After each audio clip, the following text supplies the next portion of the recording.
Sa kabila ng mga pag-ulan, mas madalas pa ring mainit ang panahon dahilan upang dumikit pang lalo sa critical na level ang tubig sa Angat Dam.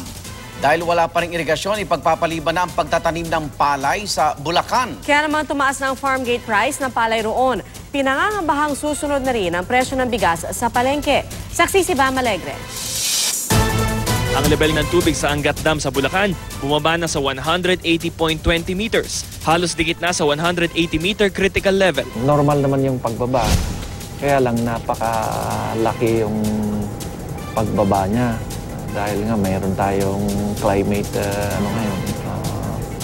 issue yung sa El Nino. 90% pa naman ng tubig gripo ng Metro Manila at mga kalapit lalawigan galing sa Angat Dam. So expect natin by mid of June, ang trend niya is tataas na siyang ganun. Gayunman nanatiling putol ang supply ng tubig na pang-irigasyon na galing sa Angat. Ang ilang bukirin tuloy tulad sa Malolos nangatuyot na. Kaya imbes na sa Hulyo o Agosto na raw magtatanim ang mga magsasaka roon na inaasahan makakaapekto sa supply ng bigas sa dulo ng taon. Tila pinaghahandaan na yan ng mga namamakyaw ng palay na mas mahal na ang bili sa mga magsasaka. Wala 18 pesos kada kilo, umabot na ito sa 23 pesos kada kilo. Bagamat kikita ang mga magsasaka, hindi pa rin daw sila pabor dito. Inaasahan kasi maapektuhan nito ang benta naman ng bigas sa pamilihan. Ala pang isang buwan malaki na itinataas ng palay, lalo na yan pag yung magtagal na hindi ka walang makakaanil sa atin dito sa Bulacan.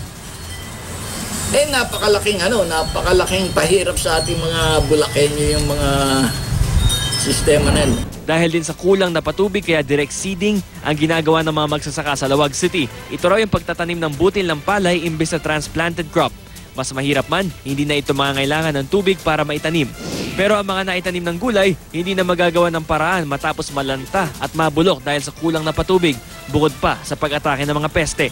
Ayon sa isang pag-aaral ng Pag-asa, may 23 probinsya sa bansa ang apektado ng El Nino.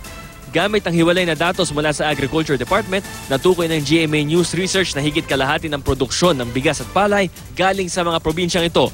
Para magpaulan sa ilang bahagi ng bansa, nagsimula na raw ang Department of Agriculture ng cloud seeding o paglalagay ng kemikal na magpapabigat sa mga ulap. Ako si Bam Alegre, ang inyong saksi.